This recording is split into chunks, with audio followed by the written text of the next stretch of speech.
Hello बच्चों। मैं हिमांशु जंगीनिया और आप सभी का आपके channel root of learning channel पर स्वागत है।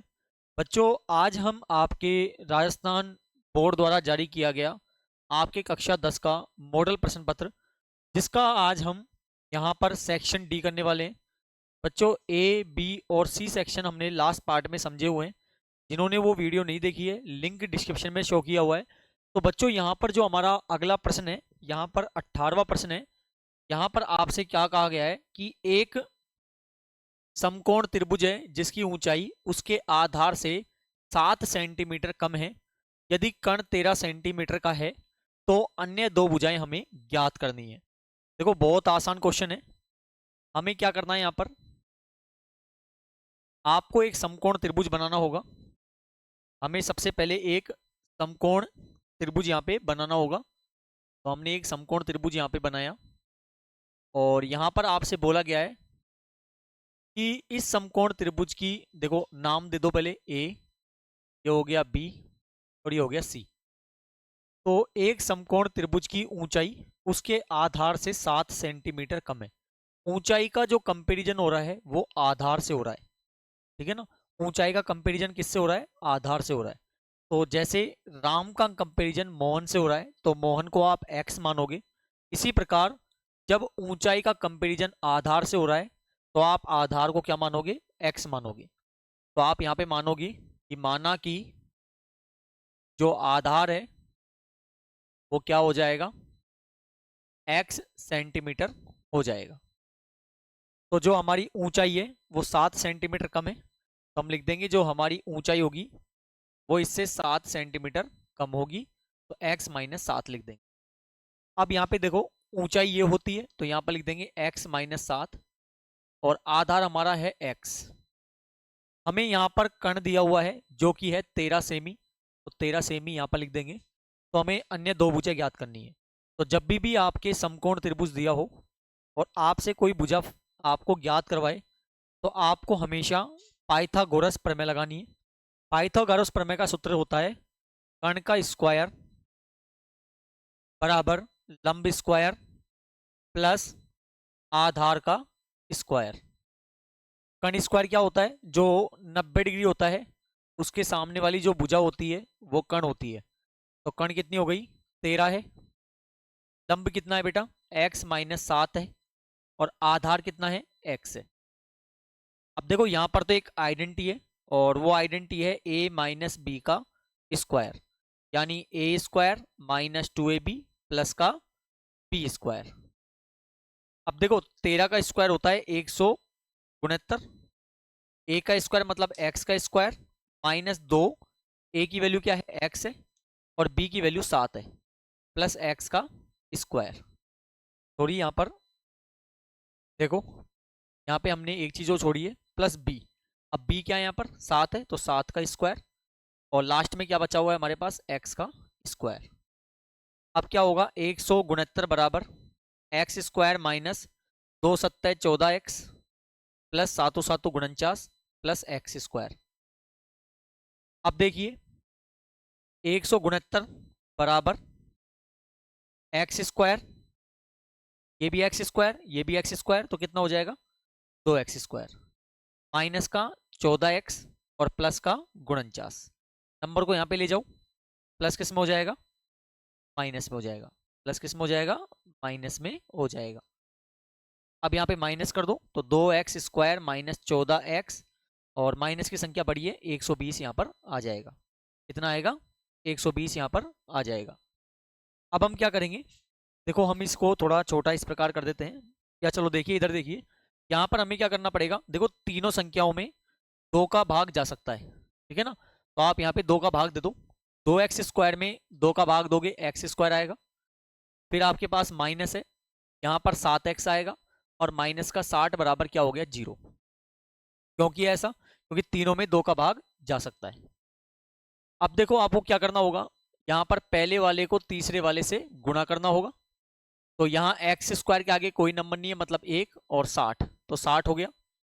अब आपको दो नंबर ऐसे ढूंढने हैं जिन्हों आप जोड़ो चाहे घटाओ जब तो 7 आए, और उन्हीं दो नंबरों से गुणा करें तो हमारे पास 60 आए। तो वो नंबर क्या हो जाएगा 12 और 5। 12 में से 5 गए तो 7 आ गया, और 12 पंजे कितना हो गया 60 हो गया। तो पहला नंबर और हमारा लास्ट वाला नंबर सेम रहेगा। 7 के 2 टुकड़े, देखो 7 में यहाँ पर देखो हमें 12 पहले आगे लेना पड़ेगा, क्यों, माइनस का नंबर हमें बड़ा रखना है, तो इसलिए हम 12 आगे लेंगे। तो 12x और प्लस का क्या है 5x, माइनस प्लस माइनस हो जाएगा, दो दो के बना देंगे जोड़े, इन दोनों में मैच करेगा x, तो यहाँ पर x बच गया और यहाँ पे 12 बच गया। इन दोनों में 5 का भाग जाता है, ठीक है ना, तो यहाँ पे 5 का भाग दे देंगे दोनों में, तो यहाँ पर x और यहाँ पर आ गया 12 बराबर का 0। एक तो हमारा अंदर का हो जाएगा, तो x माइनस 12, और एक हो जाएगा x प्लस 5 बराबर 0। अब इसके दो टुकड़े इस प्रकार कर दूं, एक तो हो गया x माइनस 12 बराबर 0, और एक हो गया x प्लस 5 बराबर 0। नंबर को इधर भेज दो, माइनस किस में हो जाएगा प्लस में हो जाएगा। इसी प्रकार नंबर को इधर भेज दो, प्लस किस में हो जाएगा माइनस में हो जाएगा। अब बच्चों देखो, जब भी कोई लंबाई होती है तो माइनस में नहीं होती है, सीधी सी बात है प्लस में होती है। तो ये तो हमारा कैंसिल हो जाएगा। हमें ज्ञात क्या करना था, हमें बाकी जो आधार है और लंब है दोनों ज्ञात करने थे। तो आधार का मान तो कितना हो जाएगा x है, तो x का मतलब 12 सेंटीमीटर, और जो लंब है वो कितना हो जाएगा लंब x माइनस 7, यानी 12 माइनस 7 बराबर 5 सेंटीमीटर। तो इस प्रकार हमारा ये जो प्रश्न है बच्चों 18वां वो हमने कंप्लीट कर लिया है, ठीक है ना। अगला जो प्रश्न इसमें आपको दिखाई दे रहा है प्रश्न नंबर 19, और यहाँ पे प्रश्न नंबर 19 क्या है, प्रश्न नंबर 19 में कहा गया है आपसे कि यहाँ पर है कि यदि आपको दिया हुआ है कि रूट में 1 प्लस कोस ए बटे में 1 माइनस कोस ए बराबर cosec A plus cot A है, तो हमें क्या करना है, देखो ये LHS और ये RHS दोनों का मान हमें प्रूव करना होगा, यानी दोनों के मान हमारा इक्वल आना बहुत जरूरी है। तो हम क्या करेंगे, सबसे पहले LHS को लेंगे। तो यहाँ पे LHS है हमारा रूट में 1 प्लस कोस ए बटे में 1 माइनस कोस ए बराबर कोसेक, अच्छा हमें LHS को सोल्व करना है पहले, ठीक है ना। तो हम यहाँ पे क्या करेंगे, जब आपकी रूट में संख्या होती है तो हम उसका हर का परिमेयकरण करते हैं। हर का परिमेयकरण का मतलब ये है कि जो हर में जो संख्या दी हुई है इसे अंश से और हर से गुणा करना होगा। एक शर्त है, और वो शर्त ये है कि जो बीच में माइनस है वो प्लस का हो जाएगा, और प्लस का है तो माइनस हो जाएगा। तो हम क्या करेंगे, एक आप लिखोगे यहाँ पर 1 प्लस कोस ए को अंश व हर से गुणा करने पर, अंश व हर से क्या करने पर गुणा करने पर। अब देखो रूट लगाओगे आप, 1 प्लस कोस ए बटे 1 माइनस कोस ए, यहाँ पर गुणा कर देंगे हम 1 प्लस कोस ए बटे में 1 प्लस कोस ए। 1 प्लस कोस ए और 1 प्लस कोस ए रूट में क्या आ जाएगा 1 प्लस कोस ए का होल स्क्वायर, क्योंकि ये 2 बार हो गया, बटे में यहाँ पर देखो आइडेंटिटी लग रही है a माइनस बी और a प्लस बी। क्या आइडेंटिटी होती है उसकी, ए स्क्वायर माइनस बी स्क्वायर, यानी a का स्क्वायर माइनस b का स्क्वायर। अब क्या होगा, रूट लगाएंगे हम 1 प्लस कोस a का होल स्क्वायर बटे में 1 का स्क्वायर 1 और कोस स्क्वायर a। अब देखो आपने बच्चों आइडेंटिटी पढ़ी होगी तो आपको थोड़ा याद होगा कि 1 माइनस कोस स्क्वायर जो a होता है वो आपके बराबर होता है साइन स्क्वायर ए के। इसके बराबर होता है साइन स्क्वायर ए के, तो बटे में लिख देंगे हम साइन स्क्वायर ए। अब जब बच्चों आपको रूट हटाना है तो उनका स्क्वायर हट जाएगा और रूट भी हट जाएगा, तो हम क्या करेंगे, यहाँ से स्क्वायर हटाएंगे तो रूट भी हट जाएगा, तो हमारे पास क्या आ जाएगा 1 प्लस कोस ए बटे में साइन। अब ये साइन क्या है बेटा, ये जो साइन है ना ये दोनों के ऊपर अप्लाई है, यानी 1 बटे साइन ए प्लस कोस ए बटे साइन ए। अब देखो 1 बटे साइन का मान होता है कोसेक, और कोस बटे साइन का मान क्या होता है कोट। यदि आपको आइडेंटिटीज याद होंगी तो आपको बेहतर आता होगा, और वो भी हमने चैनल पे वीडियो उसकी बना रखी है और डाली हुई है बच्चों, उस पर भी आप देख सकते हो। तो इस प्रकार हमारा जो प्रूफ करना था हमें cosec A plus cot A, ये हमारा प्रूफ हो गया है। तो LHS बराबर RHS आ चुका है, इति सिद्धम यानी हैंस प्रूव्ड हो चुका है। अब हमारा जो अगला प्रश्न है, यहाँ पर अगला प्रश्न दिया हुआ है, ये हमारा इसका अंतिम प्रश्न है। निम्न बारंबारता बंटन से बहुलक ज्ञात कीजिए। देखो बहुलक ज्ञात करना है हमें, तो यहाँ पर हम क्या करेंगे, सबसे पहले बहुलक का सूत्र लिखेंगे। अब बहुलक का जो सूत्र होता है बच्चों, बहुलक का जो सूत्र होता है, बहुलक का सूत्र होगा L plus F1 minus F0 upon 2F1 minus F0 minus F2 into H।